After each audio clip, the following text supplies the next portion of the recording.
करना है। यहाँ पर एडवोकेट सोहेल जी हैं, यहाँ पर मैं हूँ, एडवोकेट नीरज गुप्ता जी हैं, सब हैं। दूसरी चीज़ हमको क्लियर ये करना है कि ये शर्लिन की टीम, ये आदिल की टीम, वो चीज़ अभी हट गई है। अभी शर्लिन और राखी की जो लीगल टीम है वो फैल्कन लीगल भी है, नीरज गुप्ता जी भी है, और आदिल की जो है टीम है वो, और शर्लिन जी की जो टीम है वो अभी एक है। और एक ही साथ में आगे की जो भी कार्रवाई है वो हम साथ में मिलकर डिस्कस करके उसको एक प्रॉपर लीगल तरीके से करेंगे। आज का जो टॉपिक ऑफ डिस्कशन है तो एक ये है कि राखी ने एलिगेशंस लगाया है तीनों के ऊपर कि उनका मोबाइल हैक हुआ था, जिसकी वजह से उनका इंस्टाग्राम अकाउंट बंद हुआ था। जो भी हुआ था उसके हिसाब से हमने क्या कार्रवाई करा है वो आपको हम बताएंगे लीगल तरीके से। सेकंड, राखी का एक इंटरव्यू है जो उन्होंने सिद्धार्थ कनन को दिया है, उसके ऊपर हमारी क्या कार्रवाई होगी और वो वीडियो को लेकर क्या चीज़ें हैं वो हम आपके सामने रखेंगे। जो थर्ड चीज़ है वो किसी ने एक क्लेम किया है कि आदिल ने उनसे कुछ 15 लाख रुपए आदिल को उनको देना है, या जो भी अमाउंट उन्होंने क्लेम किया है उसके ऊपर हमारी क्या कार्रवाई होगी, आदिल और शर्लिन की तरफ से क्या चीज़ आगे होगी, और आगे हम क्या क्या लीगल प्रोसीजर करने वाले हैं। और अवार्ड जो 2-2 लाख में अवार्ड आदिल ने बेचे हैं, अवार्ड, उस अवार्ड को हमारे साथ कल्याण भाई भी हैं। हाँ जी, तो उस ये हमारे आज के टॉपिक ऑफ डिस्कशंस हैं। इसको लेकर आपके पास जो भी सवाल होंगे आप बोलिए। आपको लीगल टीम से जवाब चाहिए, आपको उनसे मिलेगा, आपको शर्लिन जी से, आपको आदिल से, जिससे भी आपको जवाब चाहिए वो आपको मिलेगा। तो यहाँ से हम शुरू करते हैं। पहले हमारा जो टॉपिक होगा वो हमारा होगा जो हैकिंग के ऊपर जो एलिगेशन लगे गए हैं शर्लिन जी के ऊपर और आदिल भाई के ऊपर, उसके ऊपर हमारा क्या एक्शन हुआ है वो आपको बताइए जी। सबसे पहले मैं एक ऑडियो नोट प्ले करना चाहूँगी। वो लाइट काम कर रहा है कि नहीं? क्या आपको टाइम चाहिए? ठीक है, मैं प्ले कर सकती हूँ। पुलिस स्टेशन जा रही है, कंप्लेंट लिखा है। सुबह 6 बजे मेरी फ्लाइट है सऊदी की, लेकिन अभी पुलिस स्टेशन जा रही हूँ। लोगों ने मिलकर 10 मिलियन का इंस्टाग्राम उड़ा दिया है। इन लोगों ने मेरा इंस्टाग्राम उड़ा दिया है। ओके, आदिल साइबर पुलिस को, सीएम ऑफ महाराष्ट्र को और अलग अलग गवर्नमेंट अथॉरिटीज़ को ईमेल भेजी। उस कंप्लेंट में ये लिखा है कि सर, राखी सावंत ने मुझ पर ये इल्ज़ाम लगाया कि मैंने उनके सोशल मीडिया अकाउंट की हैकिंग करी है। और मैंने कहा सर, अगर इस बात में ज़रा भी सच्चाई है तो मैं इस अपराध के लिए सज़ा भुगतने को तैयार हूँ। लेकिन सर, अगर इस इल्ज़ाम में कोई सच्चाई ना हो, अगर cyber report, forensic report, IP address, device, इन तमाम चीज़ों से ये पता चलता है कि अपराधी मैं नहीं हूँ, और अगर ये पता चलता है कि ये इल्ज़ाम सिर्फ और सिर्फ एक घटिया मजाक है, तो मैं अनुरोध करती हूँ सर कि राखी सावंत को कड़ी से कड़ी सज़ा मिले। क्यों? क्योंकि इस तरह का घटिया मजाक करने की इजाज़त हमें संविधान नहीं देता है। जब मन चाहा मुंह उठाकर नज़दीकी पुलिस चौकी पर जाकर पुलिस अधिकारियों का समय बर्बाद करना। आपने देखा होगा कि मात्र 8 घंटों में राखी का सोशल मीडिया अकाउंट दोबारा चालू हो गया। जिस दौरान उनका इंस्टाग्राम अकाउंट डिसेबल्ड था या टेम्परेरीली डीएक्टिवेटेड था, उस दौरान वो फेसबुक पर ऑनलाइन प्रेजेंट थी, वो ऑनलाइन मौजूद थी। ऐसे कैसे हो सकता है? उन्होंने कहा कि उन्होंने दावे के साथ कहा कि उनके सोशल मीडिया अकाउंट की हैकिंग हुई है और शेरलिन चोपड़ा, आदिल और राशि ने मिलकर उनके अकाउंट को उड़ा दिया, मेरी जिंदगी बर्बाद कर दिया है। हाँ, क्या हम ये कह सकते हैं कि उन्होंने खुद अपने अकाउंट को डिसेबल किया और कुछ घंटे बाद दोबारा एनेबल किया? क्या हम ऐसा कह सकते हैं? मैं तमाम जांच अधिकारियों से, खास तौर पर साइबर पुलिस से ये विनती करती हूँ, अनुरोध करती हूँ कि तत्काल ये मालूम किया जाए कि क्या किसी ने राखी सावंत के इंस्टाग्राम अकाउंट की हैकिंग करी या नहीं, हाँ या ना। साइबर पुलिस के लिए ये मालूम करना कोई बहुत बड़ी बात नहीं है, मुश्किल काम नहीं है। क्योंकि नेक्स्ट टाइम से लाइफ में कोई झूठे कंप्लेंट्स ना करे, झूठे एलिगेशंस ना करे और कानून को मिसयूज ना करे। कानून के पास बहुत काम है, सच में रेप हो रहे हैं, सच में मर्डर हो रहे हैं, सच में बहुत कुछ हो रहे हैं, उनका मिसयूज ना करें। मीडिया को लेके जाके उसको इतना बड़ा ना बना दो कि आदिल ने इंस्टाग्राम हैक किया है, आदिल ने वो किया, आदिल ने ये किया, शर्लिन ने ये किया, राष्ट्री ने ये किया। मजाक है क्या? क्या वो मजाक है हमारी जिंदगी के साथ? 8.5 घंटे में उनका इंस्टाग्राम वापस आ जाता है और वो रील्स पोस्ट कर रही है। और उस ठीक है, नो प्रॉब्लम। हाँ, फेसबुक में थी, हाँ थी, तो नो प्रॉब्लम। एक काम करें, एटलीस्ट राखी क्या के माफी मांगती है, मेरा इंस्टाग्राम वापस आ गया, आप तीनों मुझे माफ कर दो, आप पे मैंने एलिगेशन लगाए नहीं। यहाँ पर लिखा है मैंने, उनका दावा तो ये भी था आदिल भाई, कि आपके पास पासवर्ड है। एक सेकेंड, मैंने लिखा है, I kindly request you to locate and analyse every IP address, mobile device, laptop, IP addresses, device information, ISP details, location history of login and logout, or any system that may have been involved in the alleged hacking incident. It is my sincere hope that an authentic forensic report will be generated, providing concrete evidence to aid in the identification of the perpetrator. तो हम पर आरोप नहीं लगा सकते, और आरोप लगाने के बाद कम से कम अपने किए पर शर्मिंदा महसूस करके माफी तो मांगो। वही सेम पुलिस स्टेशन में जाके बोलो कि अकाउंट मिल गया, इन तीनों की गलती नहीं थी, तो वो बोल देते हैं ये चोर है। तो उसका मतलब क्या है? आज उनका इंस्टाग्राम कैसे आ गया, कैसे मिल गया? कोई पूछता है? नहीं पूछता। हम पूछेंगे, बिल्कुल हम पूछेंगे। साइबर पुलिस से हमारा अनुरोध है कि प्लीज हमें आप बताएं कि क्या सच में राखी सावंत के इंस्टाग्राम अकाउंट की हैकिंग हुई या नहीं। अगर हुई है तो हैकर के डिटेल्स बताइए। जब आपने बोला कि उन्होंने ये बोला है कि आदिल भाई के पास उनका पासवर्ड था, आप सब लोग इंस्टाग्राम यूज़ करते हो, इंस्टाग्राम में जब भी आपका अकाउंट कोई भी डिवाइस लॉगिन होता है, आपको ईमेल पर और मोबाइल पर 2 फैक्टर वेरिफिकेशन आता है। जब तक आप उसका कोड नहीं डालोगे, आपका अकाउंट कोई ऑपरेट कर नहीं सकता है। स्पेशली वेरीफाइड पेजेस में ऐसे ही होता है। नॉर्मल अकाउंट में वेरीफाइड जो बोलते हैं ना 10 मिलियन ब्लू टिक, इसमें ऐसे ही होता है। कोई भी उसको आयरा गहरा आके हैक नहीं कर सकता है। और ये सेम एलिगेशंस राखी ने एक बार रितेश पे लगाया था, क्या आपको याद है? रितेश मेरा पासवर्ड दे दो। दीपक कलाल पे लगाया था कि मेरा पासवर्ड दे दो। Same script, same story Adil पे भी लगाती है, शर्लिन जी पे भी लगाती है, राष्ट्री पे भी लगाते हैं। तो आप महिला हो, आप कुछ भी हो, आप जो भी हो, यही आप करते रहोगे क्या? कंप्लेंट वो ये सबसे पहले मैंने आप पे 12 आरोप लगाए थे फर्स्ट डे कॉन्फ्रेंस में, उसका जवाब दो। जब जवाब की बात आती है बोलते हैं आप कोर्ट जाओ। तो आप तो नहीं गए कोर्ट, आप तो आके करते हो मीडिया ट्रायल, आप कोर्ट जाओ।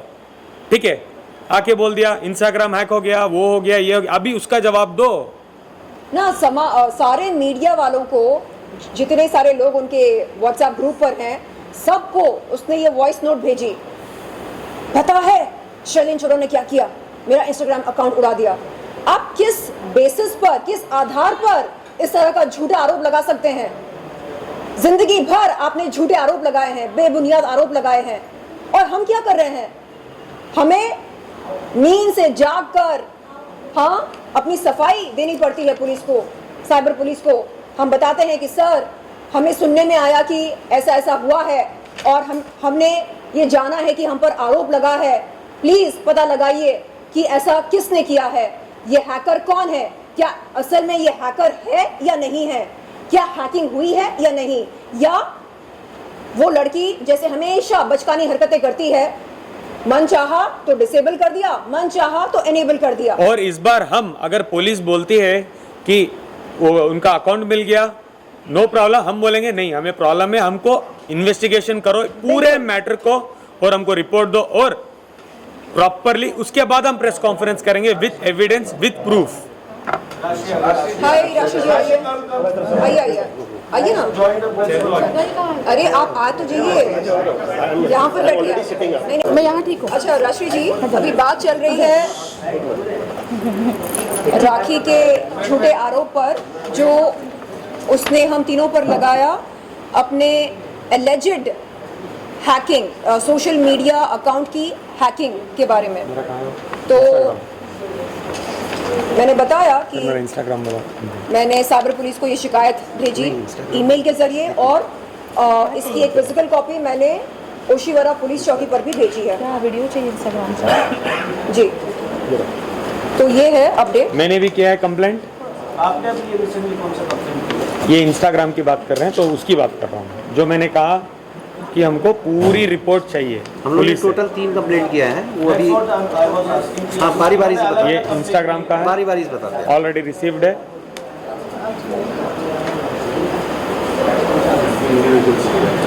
हमने इंस्टाग्राम की कंप्लेंट में IP address, ISP details, login, log out, जितनी भी डिटेल्स होती है, और हमने इस कंप्लेंट के साथ साथ ये भी बोला है कि अगर हम गुनहगार हैं तो we are ready to face any action taken by police. और यही लेटर लेके हमारी पूरी टीम, इसमें नीरज गुप्ता जी हैं, आदिल भाई हैं, शर्लिन जी हैं, हम सब जाके साइबर हेड को मिलने वाले हैं कि हर बार झूठ बोलकर हर बार आदिल भाई को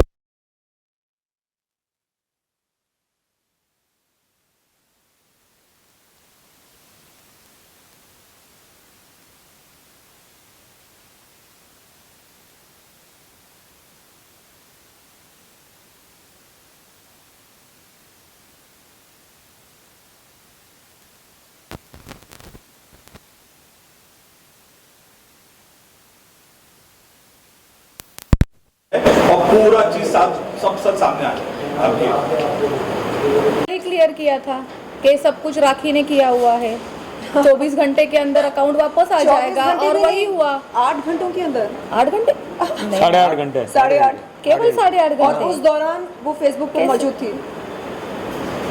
देखिए, हमें तो मुझे तो ये भी नहीं पता है कि उसका अकाउंट कितने बजे वापस आया है। मैं जानती थी सब कुछ राखी ने किया हुआ है। आपको पता था कहीं ना कहीं पहले भी आके ऐसा कुछ करने? मैंने आपको 4 बार बताया। बिल्कुल। ऑलरेडी कंप्लेंट्स हुए थे रितेश पे, मैंने आपको ये भी बताया, दीपक कलाल पे, मैंने ये भी बताया, आदिल पे। और किसी पब्लिक टाइम वेस्ट करना और पुलिस स्टेशन में जाकर टाइम वेस्ट करना, इसके ऊपर आप लोगों ने कोई फाइल किया है? मैं आपको एक्सप्लेन करता हूँ। अभी क्या है, राखी जी को और कोई काम है नहीं सिवाय फॉल्स और बेसलेस एलिगेशन करने के, डिफेमेटरी, डेरोगेटरी रिमार्क करने की। इन तीनों के अगेंस्ट में उन्होंने क्या क्या कहा है पब्लिक डोमेन में है, उसको बोलने की ज़रूरत नहीं है। अभी कुछ दिन पहले एक बंदा पीयर होता है रील, अपनी रील के थ्रू, जिसमें वो क्लेम करता है कि उसका एक फ्रेंड, वो नहीं, उसके एक फ्रेंड ने आदिल दुरानी को 15 लाख रुपए दिए थे और वो 15 लाख रुपए आदिल दुरानी खा गया। और आदिल दुरानी के लिए बहुत ही वाहियात किस्म की लैंग्वेज वो इस्तेमाल करता है, जो मैं अभी नहीं बोल सकता आपको, इंक्लूडिंग चीटर और फ्रॉड बोलता है। और बोलता है मैं आदिल को हमेशा के लिए जेल के अंदर डलवा दूंगा क्योंकि उसने मेरे दोस्त का पैसा खाया। ठीक है, उसकी लोकल स्टैंडिंग नहीं बनती है, लेकिन इसके बावजूद भी वो आता है बीच में, वो राखी जी के ही कहने पे आता है, वो क्लियर है। उस बंदे के अगेंस्ट में हमने कंप्लेंट किया है, रिटन कंप्लेंट साइबर सेल में और ओशीवारा पुलिस स्टेशन में, और राखी जी के भी अगेंस्ट में, because there is a conspiracy between Rakhi Sawant and this particular person. अब मैं दूसरी चीज़ बता दूँ कि वो बंदा जिस बंदे के बारे में बोलता है कि मेरा दोस्त है, इसने पैसा दिया है, वो बंदा यहाँ पे मौजूद है, ये हाँ मेरे ही पैसे। और ये इनकी वाइफ हैं। हेलो, नमस्ते। हम लोग अपना नाम बताइए। एक मिनट, नाम बताइए। दीक्षा, खड़े हो जाइए, खड़े हो जाइए, अभी खड़े हो जाइए। और आप प्लीज सुनिए इनके साथ क्या हुआ आपके साथ, शॉर्ट एंड स्वीट में बताइए। एग्जैक्टली केस क्या है वो आप एकदम शॉर्ट में बता देता हूँ। ये मैम के स्टोर के बाहर हम लोग वहाँ पे लोखंड वाला सर्कल के यहाँ से जा आपका रहे नाम थे। बताइए। लाउड बोलो। नाम बताइए। हाँ, मेरा नाम भूपेश है, टैटू गुरु बोल के मुझे सब लोग जानते हैं। तो वहाँ पे हम लोग मिले थे इनके शॉप के बाद, नील आर्ट के वहाँ पे। ये बेसिकली टैटू आर्टिस्ट है। टैटू आर्टिस्ट आपने ही फोटो करा के दिया था वहाँ पे आपके शॉप के बाद। तो मेरे को बोले कि टैटू रिमूव करना है। फिर उसके बाद में घर पे मिले, फिर वहाँ पे आदिल सर से मुलाकात हुई। तो व्यूज़ वगैरह अच्छा आया था 10 मिलियन का। तो बोला क्या करते, फिर आदिल सर की ऑडी में बैठ के वहाँ पे लेके गए। तो मेरे लिए सब नया एक्सपीरियंस था। तो मैंने बोला अभी इतना अब तो भरोसा कर सकते। घर दिखाया उनका, वो भी अच्छा बड़ा था। इसने गाड़ी भी दिखाई, फिर दुकान भी दिखाया। फिर किसने दिखाया? किसने? वो राखी मैडम ने। हाँ, तो बोला चल पार्टनरशिप में करते। मेरे से इनकम वगैरह पूछा, मैंने भी बोला हाँ चल, आँखों में है इनकम मेरा इतना, तो 50 करेंगे। उन्होंने बोला दुकान वगैरह पूरा बना दे। तो मैं एकदम खुश होकर फटाफट ला के ₹1,00,000 हाथ में कैश दे दिया। फिर उन्होंने बोला कि आदिल को पकड़ के दुकान पूरा अच्छे से बना दे, हम पार्टनरशिप वगैरह करेंगे, सलमान को बुलाएंगे। वो उनका रिपीटेड स्टेटमेंट। किसको बुलाएंगे? हाँ, वो सब है मेरा। सलमान भाई। सलमान भाई, सलमान खान एक बॉलीवुड एक्टर। रील्स का स्टेज बनाएंगे, वहाँ पे सब रील्स के स्टार को बुलाएंगे, आप फेमस हो जाओगे। मतलब डेली का एक स्टेटमेंट उनका था ऐसा कि आप पेमेंट कर दो, आपको फेमस कर देंगे हम लोग। फिर इनको हम लोग ने दिया, फिर 6,30,000 इनके अकाउंट में गया। फिर उसके बाद में हम लोग ने बोला कोई भी एक्टर तो अभी तक दिखा नहीं ना हमको, बस आप तो इसके पीछे पड़े। फिर और ₹2,00,000 मांगा। फिर वहाँ पे हम लोग रुक गए। फिर थोड़ा आर्ग्यूमेंट वगैरह चालू हो गया। तो वो पूरा बोले कि आदिल से पकड़ के आदिल से पूरा पैसा निकलवा के दे। मैंने बोला आपके बोलने पे मैंने दिया था। तो बोला कि अभी मेरे को काम करो, अभी मेरे को ₹10,00,000 चाहिए। आपके बोलने पे मुझे क्यों दिया आपने? वो इंफ्रास्ट्रक्चर का पूरा काम करने के लिए। क्योंकि उनका देखिए ठीक है, वो इंटीरियर जो आपने किया, मेरा कोटेशन आपको क्या था? 10 लाख का था स्टार्टिंग। आपने मुझे कितना पेमेंट दिया है? 6,30,000 इनको, ₹1,00,000 राखी को। तो मुझे आज भी कितना पैसा बनता है? ₹2,00,000 मेरे से लेना बनता है, जो उन्होंने बोला छोड़ दे। और इनफैक्ट अभी अपने जो वकील जी है इनको थ्रू हमारा ऑफिस से कंप्लेंट करने के लिए भी ट्राई कर रहे हैं। मैंने इनके हाँ, बिहाफ तो में बोले मैं तेरा जो भी है पूरा करवा के देता हूँ। अम्बोली पुलिस स्टेशन में इस बंदे के बिहाफ में राखी जी के अगेंस्ट में रिटन कंप्लेंट लॉन्च हुई है, जिसमें सारे फैक्ट्स डिटेल में दिए हुए हैं कि कैसे टैक्टफुली राखी सावंत अपने टूटे फूटे घर को रिनोवेट कराने के लिए इस गरीब आदमी को पकड़ती हैं और बोलती है काम करो, एक टैटू पार्लर हम लोग खोलेंगे पार्टनरशिप में, तुम इंटीरियर का खर्चा बेयर करो, घर हमारा है, वहाँ पे टैटू पार्लर खोलेंगे, मैं सेलिब्रिटी हूँ तो सलमान भाई को और फलाना भाई को उनको बड़े बड़े सेलिब्रिटीज़ को तुम्हारे पार्लर में लेके आएंगे प्रमोशन के लिए, तो और भी अपने यहाँ ग्राहक आएंगे, तो उससे जो फायदा होगा वो हम लोग शेयर कर लेंगे। फिर जब शॉप इस गरीब आदमी को समझ में आया, राखी ने टैक्टफुली मैनर में किया क्या, उसने बोला कि मुझे पैसा मत दो, उसने बोला आदिल इंटीरियर का काम करता है, आदिल तुम्हें कोटेशन दे देगा, तुम आदिल को पैसे दो। अपने हाथ में पर्पसली उसने पैसा नहीं लिया। आदिल ने 10 लाख रुपए का कोटेशन दिया, जिसके अगेंस्ट में 7.5 लाख रुपया इस बंदे ने दिया। 2.5 लाख रुपया अभी भी आदिल को लेना बनता है, क्योंकि आदिल ने अपना पार्ट ऑफ वर्क जो था इंटीरियर का पूरा कंप्लीट कर दिया था। एक बार पूरा इंटीरियर रेडी हो जाता है, कंप्लीट हो जाता है, फिर ये बंदा बोलता है कि मैडम आप शुरू करें काम, पार्टनरशिप डीड वगैरह करते और काम शुरू करते हैं। ये बंदे को इसके सामान के साथ में उठा के बाहर फेंक दिया जाता है। और 1 लाख का सामान मेरा वो भी था। फिर उसके बाद में मेरे को पुलिस से धमकी भी दिलाई कि मैंने उसको जान से मारने की धमकी दिया। फिर मैं बोला कि अभी सामान भी लेने जाऊँगा, तो फिर वो बोले कि फिर मैंने ऐसा किया वैसा किया, तो मैं बोला कि सामान जाने देता हूँ, फिर बाद में पुलिस के थ्रू जाते हैं कैसा है क्या है करते हैं।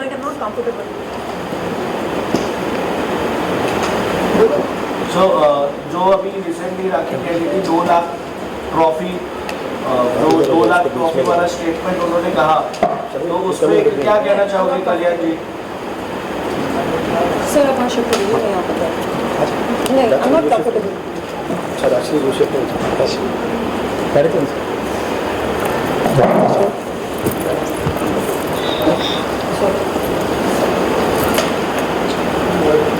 हाँ जी पूछिए।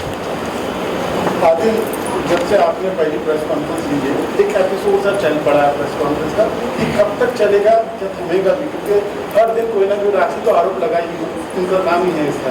तो आप लोग कब तक का सर्वाइव करोगे? जब तक राखी झूठे आरोप लगाते रहेंगे, हम बाहर आके प्रूफ करते ही रहेंगे, विद प्रूफ, विद विटनेसेस। और एक बात इन्होंने ठीक से नहीं कहा, उसके बाद बताओ तुम्हारे 50 रुपए जो ठगे वहां तक बताओ। लॉन्ड्री का भी था पैसा उनका बाकी था, तो बोले अभी मेरे भाई है जो वो बरोबर से चेंज नहीं गया। नहीं, प्रॉपरली बोलो, फिर तुम मुझे मत बोलो भाई मुझे ये बोलना था वो बोलना था, क्योंकि आरोप मेरे पे लगा है।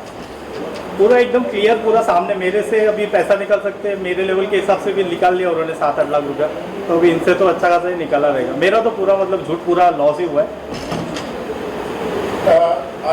जो पहली प्रेस कॉन्फ्रेंस राखी ने दी इस इंसिडेंट के बाद, तो मैंने फास्ट जी से पूछा क्या आप जवाब देंगे। और उन्होंने कहा था कि आपको अरेस्ट किया जाएगा क्योंकि आपका अलाउड नहीं है प्रेस कॉन्फ्रेंस देना। इसमें क्या है बात है, इसमें थोड़ी रोशनी डाली है। क्या आदिल प्रेस कॉन्फ्रेंस ले नहीं सकते? फाल्गुनी जी का ऐसा कहना था कि वो भी अरेस्ट हो जाएंगे। इसके साथ आपके क्या रिएक्शन है? आपको उस दिन भी जब शर्लिन जी के साथ आदिल, मैं आपसे क्वेश्चन दे रही हूँ, जब शर्लिन के साथ आपका जो प्रेस कॉन्फ्रेंस हुआ था तभी मैंने नीरज जी से ये क्वेश्चन किया था कि उनका कहना है कि आप प्रेस कॉन्फ्रेंस मीडिया ट्रायल आप नहीं कर सकते हो और आपको वो अरेस्ट करवाएंगे। मैंने ये सेम एक बात बताइए, कानून का कौन सा प्रोविज़न बोलता है कि किसी भी केस का आरोपी अपराधी में, ये केस झूठा है वो भी क्लियर है सबके सामने और सबको पता है केस झूठा है। कौन सा आरोपी बाहर निकल के वो अपनी सफाई में मीडिया को या किसी को नहीं कह सकता? सबके पास में फ्रीडम ऑफ स्पीच और एक्सप्रेशन है, जैसे नॉर्मल सिटीजन्स को है वैसे आदिल को भी है। दूसरी बात, आदिल ने जिस कंडीशन पे बेल ग्रांट हुई थी, आदिल ने उस कोई किसी भी कंडीशन को वायलेट नहीं किया और सबको कंप्लायंस कर रहा है, ठीक है। बाहर निकलने के बाद जो सब्सिक्वेंट इंसिडेंट्स हो रहे हैं, जो हमारे ऊपर हमले हो रहे हैं, एटलीस्ट हम लोग अपना डिफेंस तो करेंगे ना। हम अटैक करें नहीं करें, डिफेंस तो करेंगे ना।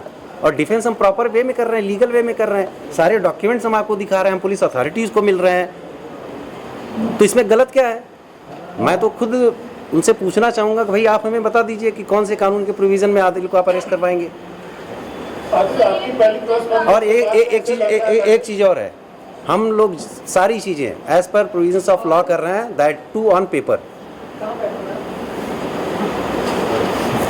मैंने सेट करके रखा था अच्छे से। तो आइए ना, कम मुझे सेंटर में बैठना है। आ जाओ आ जाओ।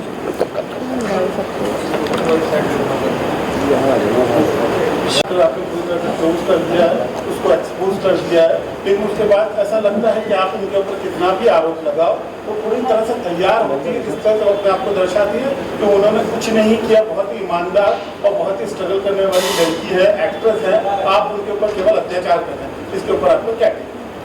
वो हर बार यही तो कहती है। देखो, पहले मेरे प्रेस कॉन्फ्रेंस में मैंने 12 सवाल पूछे, मैंने 12 चीज़ों को रखा जो राखी ने मेरे साथ किया। 12 सवालों का सिंपल उनका जवाब था, उनकी और उनके एडवोकेट का, कि तुम जाओ कोर्ट में जाके बात करो, मुझे नहीं पता है, मैं कुछ नहीं बता सकती। और वो मेरे पे नए नए 8-8, 10-10 एलिगेशन लाती हैं, क्योंकि वो चाहती है कि मैं एलिगेशन क्लेम करने में तैयार रहूँ और वो कुछ ना कुछ करते रहे। उम्रा जाकर वो काफी खुश नजर आ रही हैं और आप लोग एकदम स्ट्रेस में दिख रहे हैं। उम्रा जाकर वो वीडियोस भेज रही है, काफी खुश लग रही है और आप लोग काफी स्ट्रेस में दिख रहे हैं। ऐसा लग रहा है कि कहीं ना कहीं आपके रिश्तों में भी कहीं अनबन आ रही है उसके कारण। ये क्या ठीक है? एक और बार पूछिए। मतलब उम्रा जाकर वो वहाँ से वीडियोस भेज रहे हैं, बहुत ही खुश हैं, आप लोग कहीं ना कहीं बहुत ज्यादा स्ट्रेस में लग रहे हैं। ऐसा लग रहा है कि आपके रिलेशंस में भी कहीं ना कहीं अनबन हो रही है। आपको ऐसे क्यों लग रहा है कि हम स्ट्रेस में लग रहे हैं? नहीं, आपको क्या लगता है हमें यहाँ पे हंसना खेलना चाहिए? आप पर सोशल मीडिया अकाउंट की हैकिंग का इल्जाम लगाया जाए तो आप बल्ले बल्ले करेंगे? नॉट ओनली सोशल मीडिया का, नहीं, इतने सारे आरोप लगा रही है वो। आप मुझे ये बताइए कि जब हम उम्रा जाते हैं, उम्रा के लिए जाते हैं, तो हमारा मन कैसा होना चाहिए? बिल्कुल साफ होना चाहिए। क्यों? क्योंकि हम अल्लाह के बहुत करीब जा रहे हैं। क्यों? उनकी इबादत करने जा रहे हैं। ऐसे में आप झूठे इल्ज़ाम लगाकर जा रहे हैं, फलाना इसने मेरा सोशल मीडिया अकाउंट हैक किया, इसने ऐसा किया, उसने वैसा किया, इन दोनों के बीच में अफेयर है, इसने इससे पैसे लिए। क्या है ये? मतलब जब आप मुंह खोलते हैं झूठ टपकता है। और यूजुअली क्या होता है, जो उम्रा जाने से पहले हम सब क्या करते हैं, गैदर होते हैं, माफ़ी भी मांग के जाते हैं कि हम लोग उम्रा जा रहे हैं, कोई गलती हुई तो माफ़ कर दो, हम आके दोबारा मिलेंगे, हमको ब्लेस करो, ये होते हैं चीज़ें। तो वो तो जाते जाते बोल रही है 6:30 बजे मेरी फ़्लाइट है, आदिल राष्ट्रीय शर्लिन ने मेरा अकाउंट हैक कर दिया, वो हैक कर दिया, ये हैक कर दिया, उन दोनों का कमिटमेंट्स है, रिलेशनशिप है, ये होता है क्या? और कोई गैर मुसलमान उम्रा के लिए नहीं जा सकता है, ये हम सब जानते हैं, है कि नहीं? तो राखी सावंत मीडिया के सामने आए और बताए कि उनके पासपोर्ट पर उनका नाम क्या है, राखी सावंत है या फातिमा है। और सऊदी अरेबिया की कॉन्सुलेट से मैं ये अनुरोध करती हूँ, गुजारिश करती हूँ कि वो हमें बताएं कि क्या राखी सावंत के डॉक्यूमेंट्स पर उनका नाम राखी सावंत है या फातिमा है। क्या राखी सच में मुसलमान है या गैर मुसलमान है। अगर सच में मुसलमान है तो वो मुसलमान बनकर जिए, मुसलमान होने की नौटंकी ना करे, इस्लाम के साथ वो फरेब ना करे। और हमारे मतलब इस समाज में जितने सारे मुसलमान रहते हैं उनके सेंटिमेंट्स के साथ, उनकी आस्था के साथ खिलवाड़ ना करे। मैडम, आपको लगता है कि ये चैप्टर क्लोज हो सकता है क्योंकि राखी एलिगेशन लगाने में मानेगी नहीं? मानेगी नहीं? एक सेकेंड, मानेगी नहीं मतलब क्या? उनका एटीट्यूड, उनका नेचर। एक सेकेंड, क्या ये जंगल है या समाज है? आप कह रहे हैं कि वो एलिगेशंस लगाती रहेगी। हम सब जानते हैं, हम इतने सालों से उनको देखते आए हैं। उसे स्वयं में बदलाव लाना पड़ेगा, उसे बदलना पड़ेगा। कानून नाम की भी कोई चीज है ना? बिल्कुल। ये जो देश है ये हमारी मनमानी से नहीं चलता है, ये कानून से चलता है। तो राखी को अब समझ में आना चाहिए कि जिन लोगों के साथ वो भिड़ रही है वो लॉ की समझ रखते हैं। इससे पहले कई बार कई अलग अलग लोगों पर राखी सावंत ने अलग अलग किस्म के इल्जाम लगाए। उन लोगों ने सोचा जान दो, लेकिन ये वो हमारा एटीट्यूड नहीं है। अरे हम क्यों जाने दें? जब हमने कोई जुर्म नहीं किया हम उस इल्जाम को क्यों बर्दाश्त करें? एक सेकेंड, हाल ही में मैंने राखी सावंत का एक इंटरव्यू देखा सिद्धार्थ कनन के साथ। उसमें वो कहती हैं कि आदिल भाई ने उनका बलात्कार किया, जिसके चलते उन्होंने मजबूरन आदिल भाई से शादी करी। तो मुझे लगा कि अरे जब किसी महिला के साथ बलात्कार होता है वो महिला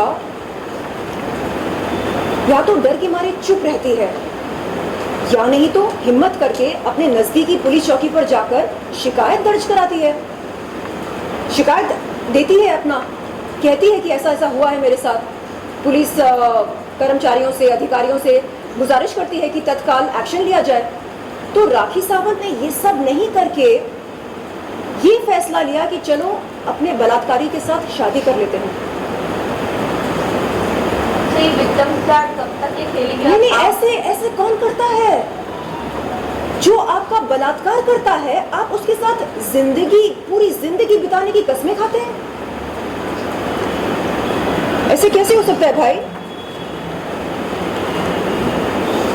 आदिल, क्या आप सच में मारा है कि बात कोई हजम नहीं? एक सेकेंड, जो उम्रा वाली बात है शर्लिन, आपने अभी जैसे कहा कि मुसलमानों का जो भी कर रही है वो गुमराह करने जा रही है, जहाँ अलाउड नहीं है, उन सबको पता है वो सब अलाउड नहीं है। कहीं ना कहीं इस्लाम का सेंटिमेंट्स को हर्ट करना, क्या आप लोगों ने इसके ऊपर भी एक्शन लिया नहीं लिया? क्योंकि डे 1 जब से प्रेस कॉन्फ्रेंस हो रहे हैं वो शरिया लॉ को भी एक्सप्लॉइट करती जा रही है। उसके अगेंस्ट आदिल से ये कह रही है कि वो इस्लाम कबूल कर लिया है, ये है वो है, बट उसे फॉलो तो नहीं कर रही है, वो कहीं ना कहीं उसके अगेंस्ट ही है। तो इसके ऊपर आप लोगों ने हाल ही में एक प्रेस कॉन्फ्रेंस में राखी ने कहा था, according to the FIR copy also, जो राखी ने मेरे पे एलिगेशन किए थे जिसमें मुझे 377 की धारा लगी थी कि आदिल मुझे मारता है, पीटता है, एसिड उछालने की धमकी देता है, इस्लाम में जबरन इस्लाम में आने की धमकी देता है, इसलिए मैंने इस्लाम कबूल किया। वही इंटरव्यू में लास्ट में राखी कहती है कि मैं इस्लाम धर्म को बहुत ज़्यादा पसंद करती हूँ, मैं उम्रा जाना चाहती हूँ। देखो, उम्रा एक बहुत बड़ी चीज़ है, हर इंसान, हर मुसलमान को एक बहुत बहुत बहुत बहुत बड़ी चीज़ है। तो जब मैं जेल में था इस 5-6 महीने, तब वो उम्रा नहीं जा सकती थी। ये कंट्रोवर्सी के बाद उम्रा नहीं जा सकती थी। सडनली उनको क्या हो गया कि वो 25 को टिकट लेके उम्रा चले गई। एंड ऑफ द डे चलो उम्रा चलेगी, बुलावा आ गया, वो चले गए। जाते जाते भी एलिगेशन लगा के जाना ज़रूरी था। एटलीस्ट मैं ये उम्मीद करता हूँ उनका उम्रा कबूल हो, आने के बाद वो ठीक हो जाए और कोई भी झूठे एलिगेशंस ना लगाए। तो जैसे आपने कहा ये मीडिया ट्रायल्स ख़त्म हो जाएंगे। हमको करने लायक बहुत काम है, शर्लिन जी को भी बहुत सारे काम है, मुझे भी है और राशि जी को भी है। हम करने वाले काम करेंगे। हमको ये जवाब देने, सवाल लेने में, हर्ट होने में, पैसे खर्च करने में, स्टेशन घूमने में, आने में, आप लोगों को बुलाने में कोई इंटरेस्ट नहीं है। कोई इंटरेस्ट नहीं है। मेरा तो कितना बिजनेस लॉस हो रहा है, मेरा तो कितना बिजनेस सफर कर रहा है बिकॉज ऑफ राखी।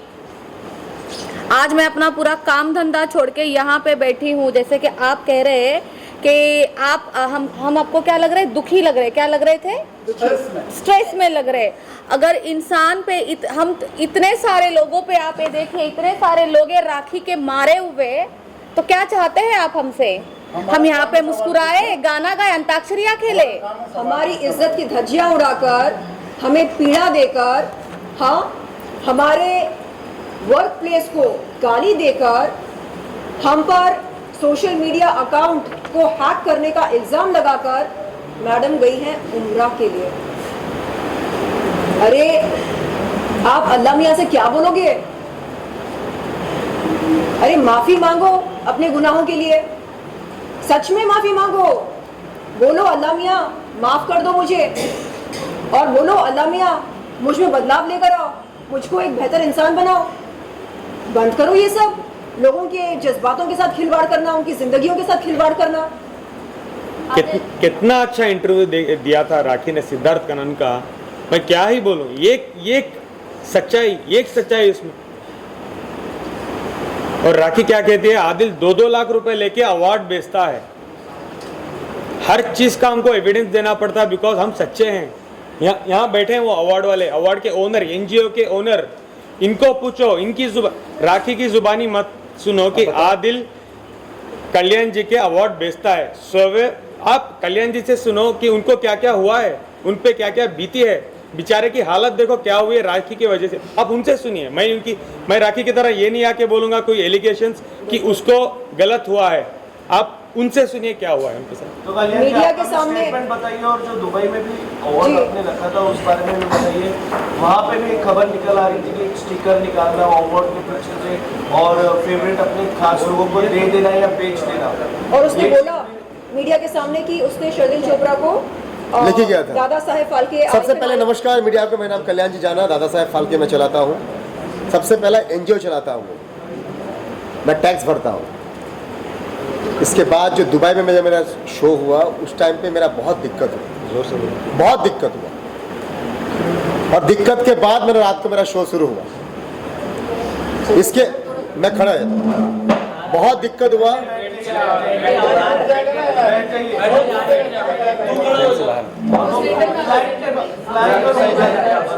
जोर से बोलूं मैं, बहुत दिक्कत हुआ। दिक्कत के बाद जब मैंने शाम को जब मैंने शो शुरू किया, राखी सावंत आते हैं और उसके बाद फटाफट सबका नाम बोलते हैं, ये नाम दो, ये नाम दो, इसको अवार्ड दो, इसको अवार्ड दो। मेरी वाइफ भी पीछे थे, मैं कुछ काम के लिए बाहर गया, ये भाई स्टिकर निकाल के सबको दे रहा है जो मेरा लिस्ट में नाम नहीं है, लिस्ट में नाम नहीं है, स्टिकर निकाला सबको दे रहा है अवार्ड। मेरे कौन है ये? तो स्टिकर सब नीचे पड़ा हुआ था। मैं तो बोले भाई 2 लाख रुपया जो है ना ये नहीं लिया है, कम से कम 25 अवार्ड, 20 से 25 अवार्ड जो मेरा कम पड़ा ना। मैंने पिछले कल बोला था मैंने मीडिया को, जो मुझे पता नहीं कितना पैसा है, लेकिन जब मीडिया में गया ना रात मुझे सबका आ रहा है, भाई मेरा भी पैसा लिया है, मेरा भी पैसा लिया है। वो सब नाम देगा, मैं वो नाम देगा। मैं कम से कम 20 से 25 लाख रुपया मैं बोलता राखी लिया है, कमाया है। अब वो 20 से 25 लाख मेरा वहां पे पैसा देना था। मैंने इनको फोन किया था मॉर्निंग में, भाई चुकाना है पैसा। बट कल्याण जी एक बात ये आती है कि आप लोग ऐसे वो कैसे इतना इन्फ्लुएंस कर रही थी जो आप लोग इतना अग्री हो जाते हो कि आपने इतना बड़ा अपना भी नुकसान कर दिया सिर्फ एक राखी की बोल। नुकसान नहीं मैडम, नुकसान नहीं। जैसा आप ऑर्गेनाइजर है, आपने राखी को बुलाया है, राखी के दोस्त को नहीं बुलाया आपने। अभी वो दोस्त को दे रहा है, लिस्ट में मेरा नाम नहीं है। हड़कंप वहां पे ये मचा हुआ है क्योंकि दिन भर मेरा शो शुरू नहीं हुआ था, शाम को हुआ। मुझे तो शो खत्म करना था, वो टेंशन में था मैं। उस टेंशन में इसने अपना हाथ धो लिया, आपने अपने लोगों को भाई बुला के सबको दे दिया। 25 वो ट्रॉफी तो मेरा कम पड़ गया।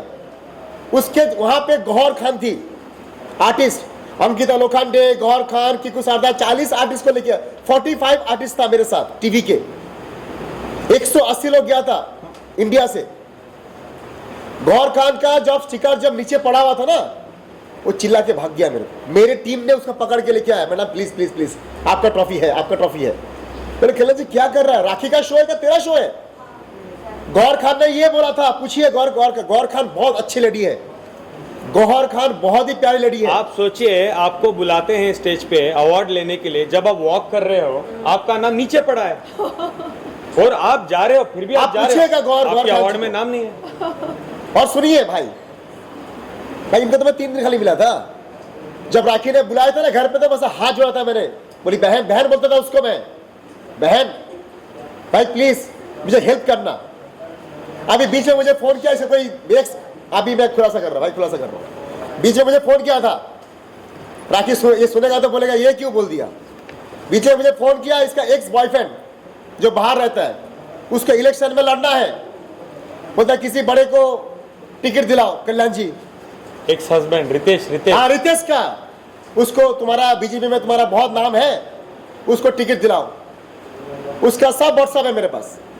शादी मेरे से, रिश्ते मेरे से। भाई मुझे बोलने दो, मैं खाली इतना बोलना चाहता हूं, तुमको 6 टिकट दिया, जाना आना वीजा सब कुछ दिया, रहना दिया, गाड़ी दिया, और सब करने के बाद तुम मेरे ऊपर बोलते, मेरी अवार्ड को बोलते हो।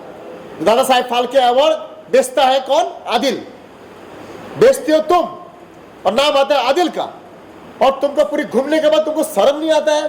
तुम जिसको भाई बोलते हो उसकी अवार्ड में जाके तुम ऐश करते हो। अपने मम्मी को, जिस मम्मी के लिए रो रहा था ना वो, उस मम्मी को दुबई मैंने घुमाया मेरी टिकट से। मैं फक्र से बोल सकता हूं, उस माँ को मैंने घुमाया। लास्ट वो दुबई मेरे पैसे से गया था, वो जो माँ के लिए रो रहा था ना, मुझे वो दिखा दो कब वो दुबई लेके गया अपनी माँ को खुद के पैसा से, दिखा दो कोई। उस माँ को, मेरी भी माँ है, सबकी माँ मतलब माँ होता है, उसको 6 टिकट दिया मैंने। दूसरा बात, जब मैंने अवार्ड शो किया दादा साहेब फाल्के, उसको मैंने फोन किया, मैं दीदी को फोन किया, दीदी मेरे ऑलरेडी मेरे बहुत सारे शो में आया है। वो बोलते, राखी बोलते हैं दीदी को मैं लेके गया। आज मैं खुलासा कर रहा हूं, दीदी को मैंने फोन किया था, मैंने लेके गया। सेकेंड बात, जब मैंने शो किया, कल्याण जी मेरे लोगों को देना है, कल्याण जी भाई नहीं, भाई माफ करना, आना है तो आओ, नहीं तो मत आओ, ये मैंने बोला था। ये उसने मांगा था 6 टिकट, मैं दिया नहीं है। सिर्फ उसका वो जो मैकअप ये कॉस्ट्यूम वाला कौन था वो साथ में गया था, जो कपड़ा पहनता है उसका, हाँ कुणाल, पता नहीं वो कौन है कॉस्ट्यूम वाला, कौन सा कपड़ा ये पहनाता है, उसको लेके गया। कौन सा पता नहीं कौन सा वो कॉस्ट्यूम दिया, खुद को पहनने को नहीं आया था कॉस्ट्यूम, झूठ बोल के उससे मेरे को लेके गया। उसको खुद को ढंग नहीं है कपड़ा पहनने का, कुणाल को। हाँ, और उसका बोलता है ये बहुत बड़ा कॉस्ट्यूम वो डिजाइन है। मालूम है क्यों? क्योंकि कुणाल से कपड़ा लेना था बोल के उसने टिकट दिलाया, और किसी को नहीं दिया। दीदी को दिया, कुणाल को दिया, राखी को दिया। इस बार मैं उसने बोला 6 टिकट दे भैया नमस्कार, एक बार मैंने खा लिया, 2 बार नहीं। अब जब आए बॉम्बे में तो मेरे को बोलता है कल्याण जी ऐसा नहीं, ऐसा वैसा नहीं, वैसा तुम्हारा नाम खराब हो जाएगा दादा साहब फाल्के का। मैंने वो दादा साहब फाल्के दिल से मैंने बनाया। नीरज साहब का पता है मेरे बारे में, पूरी मीडिया को पता है, कचरा चुनने से लेकर यहाँ तक मैं पहुंचा हूँ। मैंने इस लड़के का सफ़र बहुत नीचे से जब से शुरू हुआ था, कई सालों से ये मुझे जानता है, मैं इसको जानता हूँ। इस बच्चे ने कब से अपना सफ़र शुरू किया था, मेरा मतलब परिवार का बच्चा रहा, मैंने देखा कितनी मेहनत की है इसने, तो कम से कम इसको तो बख्श देना चाहिए। सपना था मेरा दुबई में, और दुबई में शो नहीं दादा, मैं देश को रिप्रेजेंट किया, देश को मैं रिप्रेजेंट किया, और देश को रिप्रेजेंट करने के बाद तुम मेरे खिलाफ। अच्छा, जो पैसा लिया है ना आदिल ने, 2 लाख रुपया मुझे दिया है, मैं सब मीडिया को बोलता हूँ, अगर है दम राखी में, वो 2 लाख का बैंक स्टेटमेंट वो दिखाए और उस आदमी को वो खड़ा करे। हम दिखाएंगे जो 20 से 25 लाख गया वो आदमी कौन कौन है, लिस्ट दे देंगे हम, राखी दे लिस्ट। और रही बात, आज इतने लोग क्यों बैठे हैं, कितने लोगों को ठगी है राखी ने? शर्लिन, आदिल, राजश्री, कल्याण जी, गुरु, सब झूठे हैं क्या? और राजश्री तो सबसे क्लोज फ्रेंड थी, सबसे ज्यादा। भाई मैं हस्बैंड था, मेरा बताओ। आप बोल रहे राजश्री तो क्लोज फ्रेंड थी, मैं हस्बैंड था, शादीशुदा, 2 रिश्ते हैं, 2 रिश्ते हैं, एक बार निकाह, एक बार कोर्ट। गुस्सा, एक सेकेंड, गुस्सा क्यों कर रहा हूँ पता है? जो एक्स हस्बैंड को वो बोलती है कि ये मेरा हस्बैंड नहीं है रितेश, उसको सिफारिश कर रही है टिकट दिलो इलेक्शन लड़ने। बताओ अब Yes. बताओ। उसका नंबर नहीं था, नंबर है मेरे पास अभी। उसका नंबर कहां से आएगा मेरे को? क्या बोलती है, मैंने रितेश को कभी भी नहीं मिली, लंदन में मैं नहीं मिली। उसका नंबर है, मैं बात भी किया। तुमको अवार्ड दिलाएंगे रितेश, तुमको स्पॉन्सर दिलाएगा, सब कुछ करेंगे। मैंने बोला भाई ठीक है दिलाएगा, पहले मेरा बॉम्बे में शो है उसमें दिला दो, मान जाएगा दुबई का। और एक बात कहूँ, अहम बात कहूँ, राखी हर बार किसको चीट करती है, किसका सपोर्ट लेती है, उनको ही काटती है, साफ है। बता दो कैसे। शर्लिन के साथ झगड़ा था, साथ कौन खड़ा था? आदिल। आदिल के साथ झगड़ा हुआ, साथ कौन खड़ा था? राजश्री। आज राजश्री के साथ झगड़ा, ये उसको कॉमन है, किसी दोस्त को नहीं छोड़ती है वो, दोस्ती का मोल नहीं है उसके पास। लेकिन आदिल, आप राखी के कितने ऐसे दोस्तों से मिले हो? अभी कल्याण जी बोल रहे हैं कि 3 बार ही आपसे वो मिले हैं। अगर 3 बार की मुलाकात में आपके ऊपर इतने बड़े बड़े एलिगेशंस लग रहे हैं, तो आप और कितने लोगों से मिल रहे हो और कितने लोग आने वाले हैं प्रेस कॉन्फ्रेंस के लिए, ये जानना चाहेंगे। एक 15-20 दिन दो, एक 15-20 दिन दो, हमको ये चाहिए प्रॉपर, हम एक काम करेंगे, एमपी थिएटर लेंगे, फिर आप सबको बुलाएंगे। हर गली गली में जो बोल रहे हैं भाई तुम कैसे हो, मुझे ठग दिया, मुझे किया, मेरे से लूट लिया, 1 लाख लूट लिया, 10,000 लूट लिया, 50 रुपए लूट लिए, 25 लाख लूट लिए, 30 लाख लूट लिए, करोड़ों रुपए लूट लिए। आदिल सर क्या कहना चाहेंगे? राखी ने प्रेस कॉन्फ्रेंस में कहा है अगर कहीं बाहर जाते थे आदिल तो मेरे कार्ड से जो पेमेंट होता था उनके पास पैसे नहीं थे। कार से? हो गया। कार्ड से, सॉरी बोल रहे हैं कि ये हो गया। अच्छा एक सेकेंड राखी, मेरा एक सवाल है राशि जी से। हाल ही में राखी ने सिद्धार्थ के साथ एक इंटरव्यू किया, उस इंटरव्यू में ये कहा कि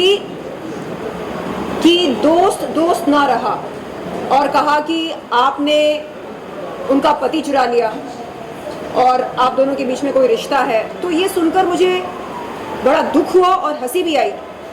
ये मतलब हंसी इस बात के लिए आई कि ये बंदी जो है राखी सावंत, ये राखी क्या करती है सबको पता है। पूरे वुमेन को उसको साइड में लेने के लिए एक सिंपल झूठ, मेरा पति धोखेबाज है, चीटर है।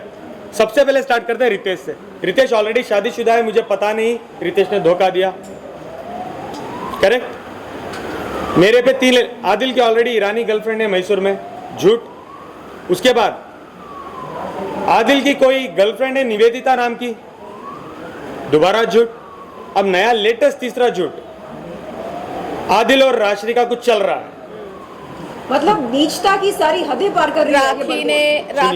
राखी ने ये दावा किया है कि मैं राशि को छोड़ूंगी नहीं, और उसके बाद जाके उसने सिद्धार्थ कन्नन के पास जाके ये इंटरव्यू दिया है कि आदिल और राखी के बीच, राशि और आदिल के बीच में अफेयर है।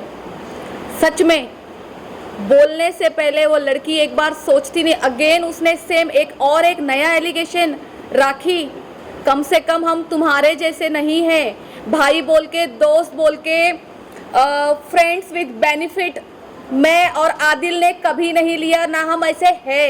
ये तुम्हारा काम है फ्रेंड्स विद बेनिफिट लेना।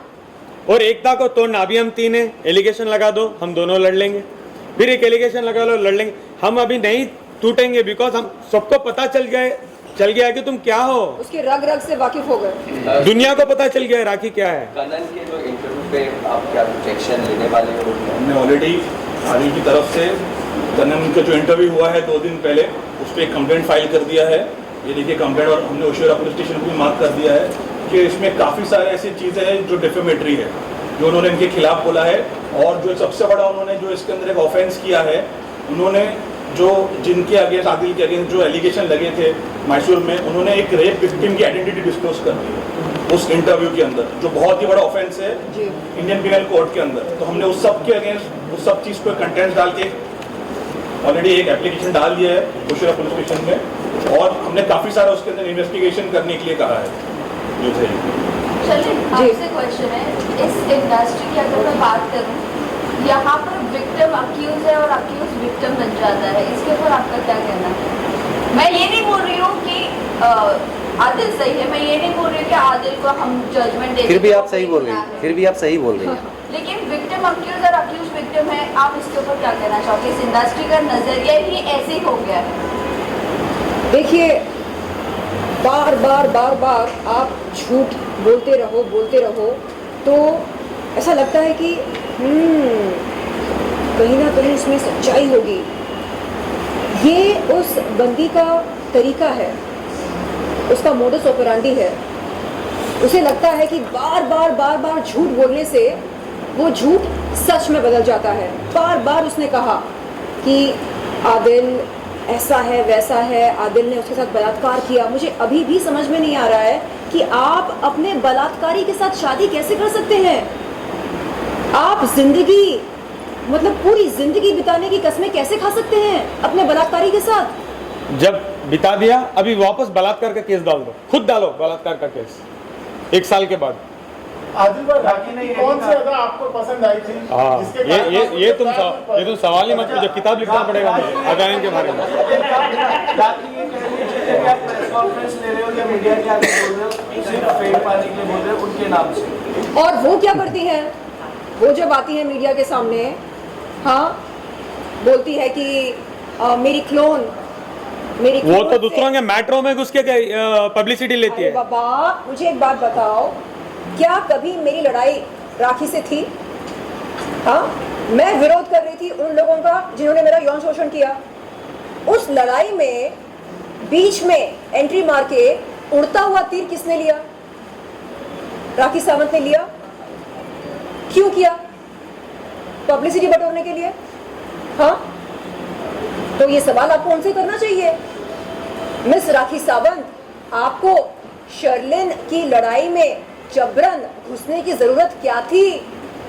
वो अपने संवैधानिक हक के लिए लड़ रही थी। मेरा हक बनता है, इंसाफ की गुहार लगाना मेरा संवैधानिक हक है। नहीं, आप कंप्लेंट नहीं कर सकते मेरे भाइयों के खिलाफ। क्यों नहीं कर सकते? अगर आपके भाई निर्दोष हैं तो उन्हें कुछ नहीं होगा, आप बेफिक्र रहो। लेकिन नहीं, आप ऐसे नहीं कर सकते, आप वैसे नहीं कर सकते। लेकिन आप सबको ठग सकते हैं, आप अपने बलात्कारी के साथ शादी कर सकते हैं, आप अपनी सहेली को सौतन बना सकते हैं ये इल्जाम लगाकर कि तूने मेरा पति चुराया। आप कुछ भी कर सकते हैं, लेकिन हम उफ तक नहीं कर सकते। ये दोहरे मापदंड क्यों? आदिल और राशि, आपसे जानना चाहूंगी, ऑलरेडी राखी फेमस है, बट अभी भी इतनी पब्लिसिटी की बुक क्यों है? आप लोग उनको ज्यादा क्लोजली जानते हैं। ये एक डिसऑर्डर है, मेंटल डिसऑर्डर, मैं अटेंशन सीकिंग डिसऑर्डर। मैं इस बारे में बताना चाहूँगी। ये बात सच में सच है। मैं उसके साथ इतने दिनों से रही हूँ। खैर, मुझसे ज़्यादा तो आदिल रहे हैं। वो प्लानिंग करती है एवरीडे।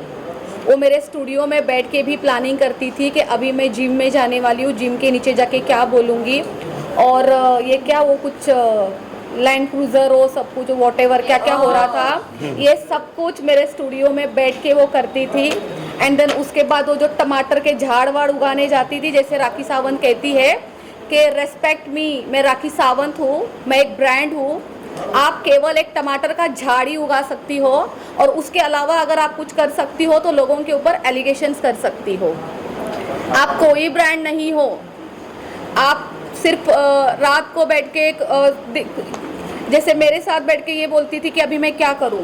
बीच में आपको पता है उसने एक नाटक किया था, हेलो हेलो हेलो, वो आलिया भट्ट का फ़ोन आ रहा है, आलिया भट्ट का फ़ोन आ रहा है, आलिया भट्ट मुझे साड़ी भेज रही है। वो सारा ड्रामा मेरे सामने हुआ था, सब झूठ। उसके जब उसने आप लोगों को ये सब इंटरव्यू दिए, बाइट्स दिए, नाटक किया, ड्रामा किया, अब मुझे कहती है अब मैं क्या करूँ राश्री। नेक्स्ट डे उसकी दुबई की फ़्लाइट थी। हम दोनों चार बंगला जाते हैं, वहाँ पे आप देखना, चार बंगला मच्छी मार्केट के बाजू में साड़ी की दुकान है, वहाँ जाते हैं, वहाँ साड़ियाँ खरीदती है वो 3 से 4 साड़ी, और उसमें से एक ब्लू या ग्रीन कलर की साड़ी वो पहन के नेक्स्ट डे एयरपोर्ट जाती है, और वो ये दिखाती है कि देखिए मुझे आलिया भट्ट ने साड़ी भेजी है। राखी सावंत का सिर्फ यही काम है, वो सब कुछ स्क्रिप्टेड करती है, बस वो लिखती नहीं है, बट उसके दिमाग में ये सारी चीज़ें होती है। वो एक नंबर की ड्रामेबाज, झूठी, लोगों को बदनाम करना, एलिगेशंस लगाना, दोस्ती के रिश्तों पे भी उंगली उठाना।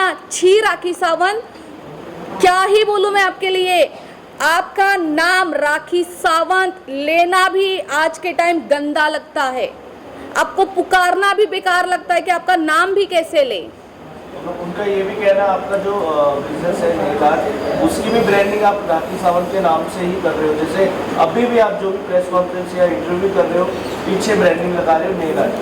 देखिए, मैं आपको ये बात का जवाब देना चाहती हूँ। राखी सावंत का जो कहना है मुझे लेके कि मैं उसके नाम से पब्लिसिटी कर रही हूँ, ठीक है, और वो सवाल करती है मेरे ब्रांड पे, तो मैं आप सबको ये कहना चाहती हूँ, मेरे पास मेरे क्लाइंट बहुत बड़े बड़े सेलिब्रिटी है, मैं किसी का नाम नहीं लेना चाहती। आधी टीवी इंडस्ट्री मेरे पास आती है, आधा बॉलीवुड मेरे पास आता है, और उसके बाद जो ये म्यूजिक इंडस्ट्री है और ये जो जितने बड़े बड़े हाई लेवल के सिंगर है वो सब मेरे क्लाइंट्स है। अगर मुझे किसी के साथ जाके पब्लिसिटी लेनी है तो मैं राखी सावंत को क्यों चुनूंगी? मेरे पास जब इतने अच्छे अच्छे ऑप्शंस है तो मैं किसी और को अपना दोस्त बनाऊंगी और उसके साथ जाके पब्लिसिटी लूंगी। राखी सावंत ने मुझे ट्रैप किया है, उसको मुझसे पूरा पैकेज चाहिए था। उसने जब देखा कि लड़की वेल है, इसके पास सब कुछ है, मैं इसको अच्छे से यूज कर सकती हूँ, मेरा नेल आर्ट स्टूडियो यूज करती है वो, राखी सावंत ने मुझे ट्रैप किया है। मुझे कोई ज़रूरत नहीं है राखी सावंत के पास जाके पब्लिसिटी लेने के लिए, और उसकी पब्लिसिटी मेरे हिस्से में क्या ही कर रही है, क्या काम आ रही है। आज मेरा नेल आर्ट स्टूडियो इतना ऊपर था, आज मैं नीचे आ चुकी हूँ, बदनाम हो रही हूँ, मुझ में इतने गंदे एलिगेशंस लग रहे हैं, मेरे बिजनेस पे असर हो रहा है। राखी सावंत ने बोला कि उसने मुझ पर 100 करोड़ का डिफेमेशन लगाया, मानहानि की है। राखी सावंत के ऊपर मैंने 200 करोड़ की है, क्योंकि मेरा बिजनेस, मेरी इज्जत राखी सावंत से ज्यादा है। मैं बिजनेस करती हूँ, राखी सावंत बिजनेस नहीं करती है। उसने मेरे बिजनेस पे उंगली उठाई है, मेरे पेट पे लात मारी है, आए दिन वो मुझ पर एलिगेशंस लगाती है। कल बोलती है कि हम दोनों दोस्तों के अंदर कुछ है। तो राखी सावंत, तुम्हारा डैमेज और हमारा डैमेज नहीं है, इस वजह से मैंने तुम पर अब 200 करोड़ का मानहानि दावा किया है।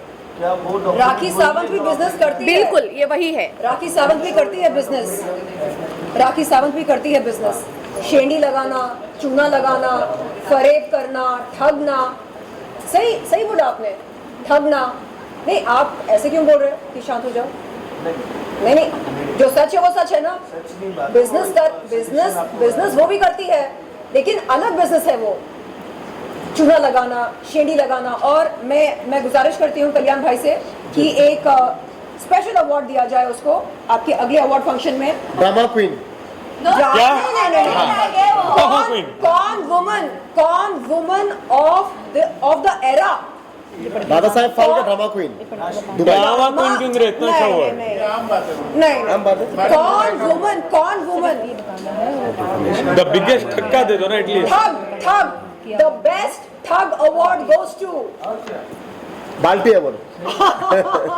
बाल्टी अवार्ड। कल्याण सर, अगर हो सके जैसे इस प्रेस कॉन्फ्रेंस कहा, अगर इसको लेकर अगर अगला प्रेस कॉन्फ्रेंस आपके खिलाफ ले और आपके खिलाफ बोले तो आप क्या करेंगे? भाई मैं तो शेर आदमी हूँ, मैं तो कच्चा खा लेगा उसको, वो मेरे ऊपर नहीं आएगा, उसको पता है मैं क्या चीज़ हूँ, वो मेरे ऊपर नहीं आएगा। मैं धाराएं बताना चाहूँगी कि मैं राखी सावंत के ऊपर अभी क्या केस करके आई हूँ, प्लीज़। राखी के अगेंस्ट में राखी नहीं, ये रिटन कंप्लेंट है, इसको रिटन कंप्लेंट बोलते हैं टेक्निकली। राखी सावंत के अगेंस्ट में इनकी तरफ से रिटन कंप्लेंट गई है पुलिस को अंडर सेक्शन 499, 500, 211, 504, 506, 509, 384 ऑफ IPC। इसका मतलब है मानहानि, चरित्र हनन, एक्सटॉर्ट करने की कोशिश, एक्सटॉर्शन करने की कोशिश, धमकी देना, ये सारी इसमें शामिल है। और इस पर हमने पुलिस को रिक्वेस्ट किया है कि इस पर जल्दी से जल्दी एक्शन लिया जाए, और अगर वो लोग नहीं लेते हैं एक्शन तो फिर हमको, जैसे आदिल का हमने बताया था कि हम लोग मेट्रोपॉलिटन मजिस्ट्रेट कोर्ट के सामने प्राइवेट कंप्लेंट फाइल करके 156(3) में FIR करने का ऑर्डर लेंगे, उसी तरह इस मैटर में भी हम लोग करने वाले हैं। अब कोई भी एलिगेशन अगर होगा उधर से तो मैं उनको सिर्फ एक मैसेज देना चाहता हूँ कि प्लीज़ ऑथेंटिक डॉक्यूमेंट्री एविडेंस के साथ में किसी के साथ या कोई भी एविडेंस जब तक ना मिले तब तक एलिगेशन मत करिए, अदरवाइज आपको इतने सारी लीगल कॉम्प्लिकेशन होने वाली है, लीगल कॉम्प्लिकेशन, कि आपका सारा टाइम पुलिस स्टेशन कोर्ट कचहरी में ही बीतेगा। वैसे भी आज के टाइम उसने पता है क्या बोला है कि राशि के वजह से उसके हाथ से कुछ 4-5 मूवी निकल गई है, 4 फिल्में गई है और कौन सॉन्ग गए हैं उसके। ये राशि के वजह से नहीं गया है, ये जो टमाटर के झाड़ उगाते हुए घूमती है ना, उन सब चक्रों में निकला है उसके हाथ से। ये जो झूठे एलिगेशंस लगाती है, जो स्क्रिप्ट बनाती है घर पे बैठ के, मुझे तो लगता ही नहीं, क्या ही बोलूं। चलो ठीक है, अच्छी बात है, अगर उसको किसी ने काम दिया भी था, करो आप काम राखी सावंत, बहुत काम करो, इंसान को काम करना चाहिए, लेकिन अब टमाटर के झाड़ उगाती रहोगी तो काम कब करोगी। सर राखी ने ये भी कहा है कि आदिल, राशि और शर्लिन के टॉर्चर में सुसाइड भी कर सकती है आने वाले दिनों में। मैं कर दिया उसके लिए भाई, मैं कर सुसाइड ना, मेरा खराब किया था वो दासा फलके का नाम। अगर मैं मर जाएगा ना तो राखी संभालेगा मेरा बच्चा को और मेरी वाइफ को, मैं करने वाला हूँ। अरे बाबा, मेरी इतनी बड़ी ब्रांड को उसने खराब कर दिया। आपके सवाल का सिर्फ एक सवाल है, उसका जवाब ही सवाल है। आपको लगता है कि राखी सावंत सुसाइड करेंगी? वो सबको मारेगी, वो तो दूसरे को सुसाइड करवा दें। सरेआम मीडिया के सामने एक महिला के आपत्तिजनक फोटोज और वीडियोस दिखाए, और वो महिला आज भी जिंदा है, आपके सामने बैठी है। हाँ, तो शर्म आनी चाहिए उसे। मेरे भी तो दिखाया, वीडियो का बिजनेस तो है।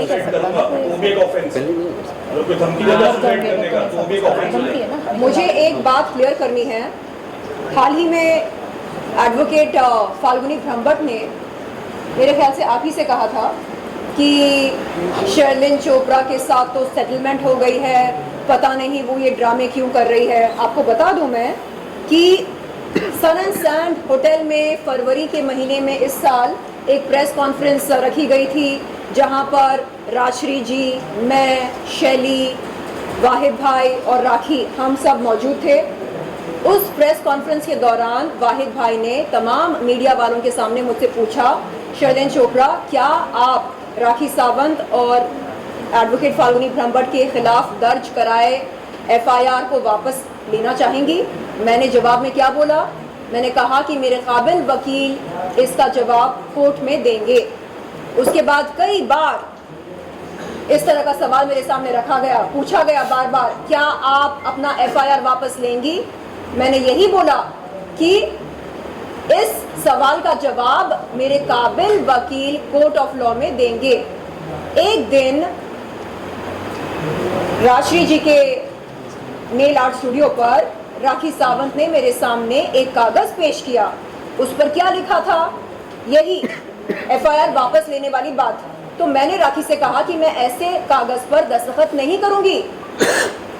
जब मैंने कहा उसको कि मेरा उसके साथ मैसूर जाना, उसके लिए इंसाफ की गुहार लगाना, वो एक अलग बात है, लेकिन अगर मैं अपने लिए स्टैंड नहीं लेती हूँ, अगर लोगों को इजाज़त देती हूँ कि वो मेरी इज्जत की धज्जियाँ उड़ाएं, इज्जत की नीलामी करें, तो फिर मेरा वजूद क्या रह जाएगा? मैं एक मजाक बनकर रह जाऊंगी समाज में। आज क्योंकि मैं खुद के लिए लड़ रही हूँ, खुद के लिए एक मजबूत दमदार स्टैंड ले रही हूँ, लोग देख रहे हैं कि हाँ, ये लड़की जो है ये लड़ सकती है, अपने लिए लड़ सकती है। अगर मैं खुद के लिए ना लड़ूं, मैं क्या ही समाज सेवा करूंगी? कुछ नहीं कर पाऊंगी मैं। तो मैंने समझाया उसको कि देखो राखी, तुम्हारे लिए मैं मैसूर गई, तुम्हारे कहने पर, तुम्हारी जिद करने पर। वो आई थी यहाँ पर राजश्री जी के साथ, रोई थी मेरे सामने, बोला प्लीज बहन तू बहुत बहादुर है, तू अच्छा बोलती है, तू चल मेरे साथ। तो मैं गई। मैंने बोला ठीक है, अगर मेरे चलने से तुझे इंसाफ मिलेगा, तुझे लगता है कि तुझे मिलेगा इंसाफ, तो मैं चलने को तैयार हूँ। मुझे पसंद है पीड़ित महिलाओं की मदद करना, पीड़ित पुरुषों की मदद करना। मुझे पसंद है कि जरूरतमंद लोगों के लिए एक बुलंद आवाज बनना। तो मैंने उसको समझाया उस दिन। मैंने कहा कि प्लीज इन दो बातों को मिक्स मत करो। अगर मैं तुम्हारे लिए स्टैंड ले सकती हूँ तो क्या मैं खुद के लिए स्टैंड नहीं ले सकती? सोचो जरा, मैं ये FIR वापस नहीं ले सकती? समझो बात को। नहीं, तू मेरे साथ दुबई गई थी ना मेरे एकेडमी के लॉन्च के लिए।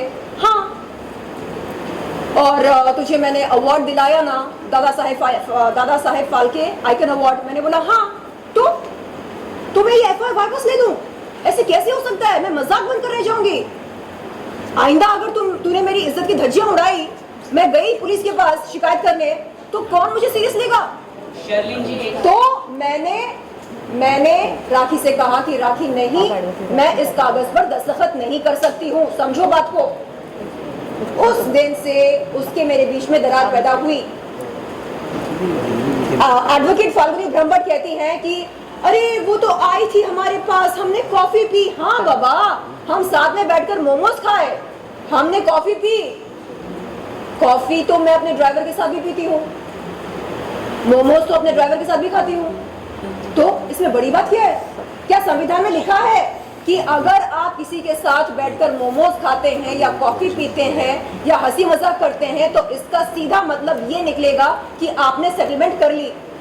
आज तक ना लिखित में ना जुबानी तौर से मैंने ये कहा कि मैं अपना एफआईआर वापस लेती हूँ। मेरे जीते जी वो एफआईआर कभी वापस नहीं लूंगी। बात सुन लो और समझो। एडवोकेट फाल्गुनी ब्रह्मभट्ट के खिलाफ मैंने बार काउंसिल में जाकर एक शिकायत दर्ज करी।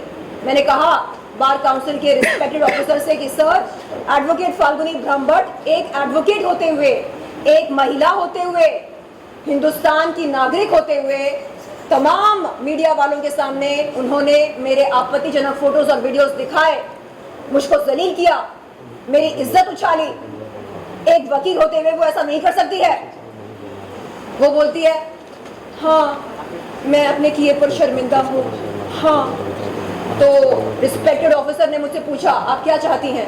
मैंने बोला सर, ये कह रही हैं कि ये अपने किए पर शर्मिंदा हैं, ऐसे नहीं चलेगा, इनसे कहिए कि मीडिया के सामने मुझसे माफ़ी मांगे अगर सच में ये शर्मिंदा है तो। उन्होंने उस दिन, ये बात है 7 अगस्त 2023 की, इसी महीने की, तो उन्होंने उस दिन ऑफिसर के सामने कहा जी सर मैं एक प्रेस कॉन्फ्रेंस रखूंगी सर, और उसमें तमाम मीडिया वालों के सामने मैं शर्लिन चोपड़ा से माफ़ी मांगूंगी, मैं अपने किए के लिए बहुत शर्मिंदा हूँ सर। और वहाँ से निकलने के बाद वो मुझे धमकी देती है, बोलती है कि जो एफआईआर आपने दर्ज कराई है राखी सावंत और मेरे खिलाफ, वो आप वापस ले लीजिए तो ये माफी आपको मिल जाएगी। मैंने कहा आप क्या बात कर रहे हो?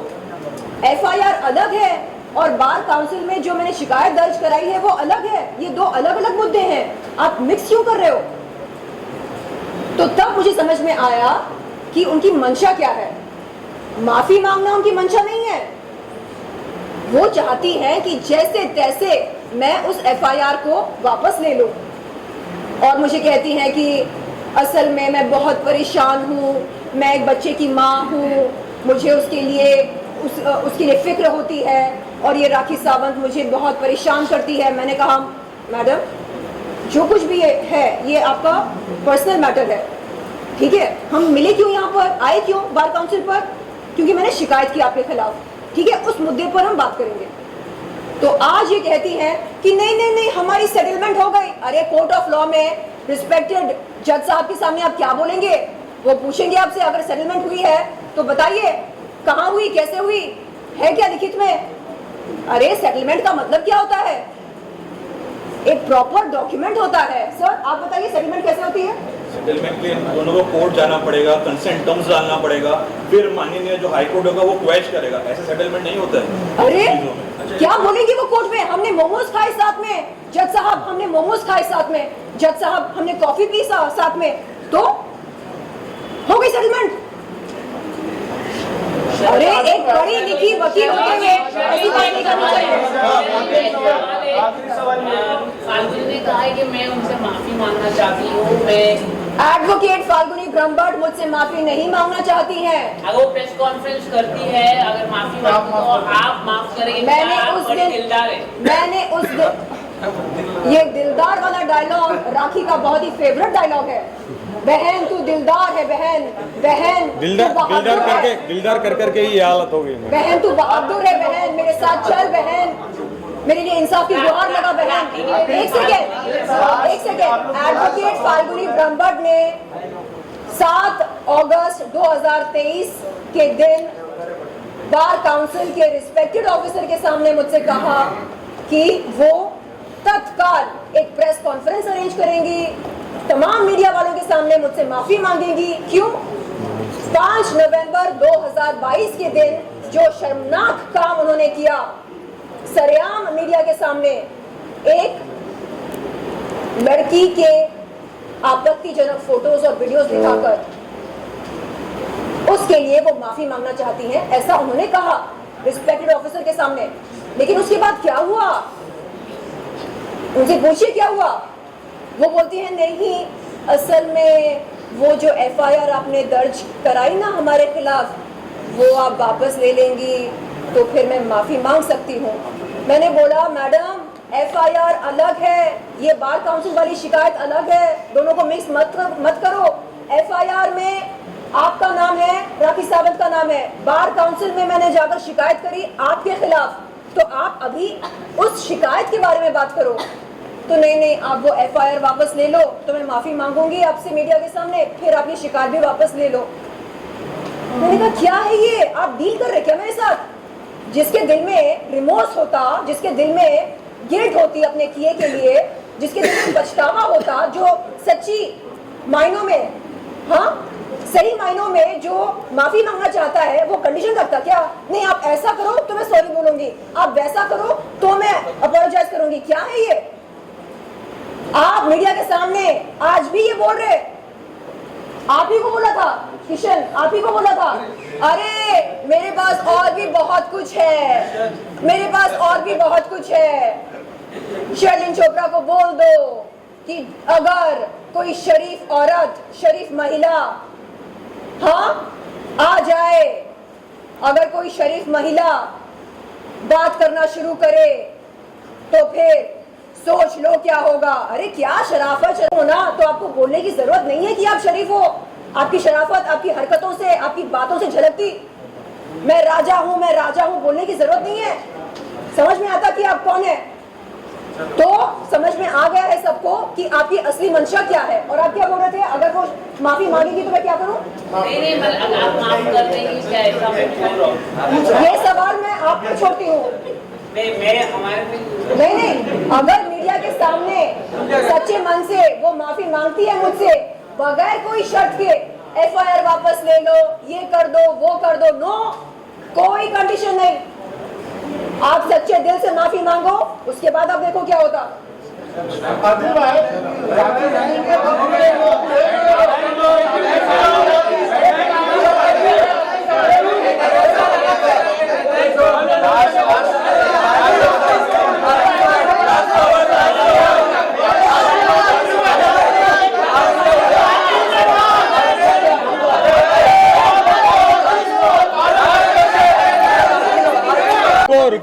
रुको भैया जवाब दो।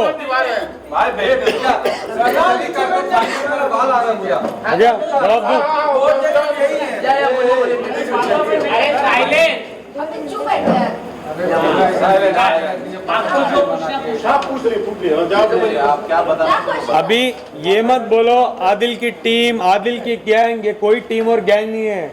न्याय के लिए लड़ना गैंग नहीं बोला जाता, ये गैंग नहीं है। इनके साथ जो हुआ ये आई है, मेरे साथ जो हुआ मैं आया हूँ, इनके साथ जो हुआ ये आई है। यहाँ कोई सपोर्ट के लिए नहीं आया है। पीछे भी है। हाँ, ये सपोर्ट के लिए आए हैं क्या? ये सपोर्ट के लिए आए हैं क्या? इंटरेस्ट में पैसे लेके इंटरेस्ट बन रहे हैं। 25 लाख रुपए का अवार्ड, लाखों रुपए, मेरे लाखों रुपए। तो ये मत बोलो गैंग है, टीम है। हमारे साथ जो हुआ है हमें मालूम है। तो वो आके बोलती है ये वो टीम, मैं लोनर होगी। लोनर के काम तुमने किए हैं क्या? तुमने दोस्त बनाए क्या? तुमने हस्बैंड ठीक से बनाए क्या? तुमने फैमिली ठीक से रखी? तुमने कुछ नहीं किया ठीक से। भाई भी रखा। हाँ भाई, हर गली गली में उनके भाई हैं, गली गली में। एक भाई तो ये पीछे है। चलो थैंक यू। वाहिद भाई आसरी जी यहाँ हमारे साथ जुड़ेंगे या नहीं, ये सवाल वाहिद भाई ही बताएंगे। जिस दिन उनको ठगा जाएगा, हाँ नहीं ठगेंगे। ये बात तो है, वाहिद भाई बहुत स्मार्ट है, वो खुद को सुरक्षित रखेंगे और राखी को मौका नहीं देंगे कि वो उनको ठगे। और जेन्युइनली कोई ठगा है तो हमारे पास आ जाइए, हम पूरे ग्रुप बना के लड़ेंगे।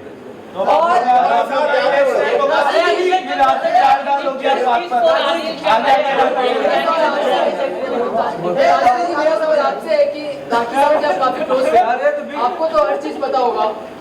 राखी साहब हर एक 10 दिन में दुबई जाते हैं, क्या उनका कोई सच में वहाँ बिजनेस है या कोई और काम जाती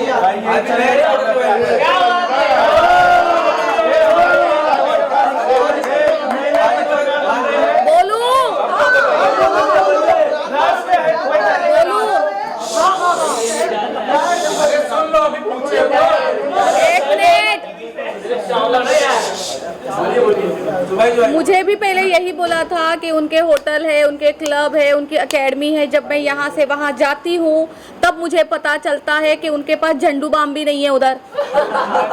ठीक है, वो टिकटॉक लगा के बैठती है और दिन भर उसके ऊपर पता नहीं क्या, वो double tap guys double tap और डिजिटल सब कुछ चल रहा होता है, यही करने जाती है, बाकी उनके पास कुछ नहीं है। डांस एकेडमी कोई खोला था क्या? ये बात एक्सक्यूज मी सर मुझसे पूछो, कोई नहीं आता उसमें। कैसे किसने लगाया उसको पूछो। जो एकेडमी खोली थी मैंने इधर मुंबई में, क्या क्या हुआ है मुझसे पूछो। और दुबई में जो उन्होंने लोगों को ठगाया ना, देविका वो लोग आ रहे हैं, बहुत जल्द आ रहे हैं, 1 हफ्ते में आ रहे हैं, फिर बिठाएंगे, फिर उसके बारे में प्रॉपरली बात करेंगे।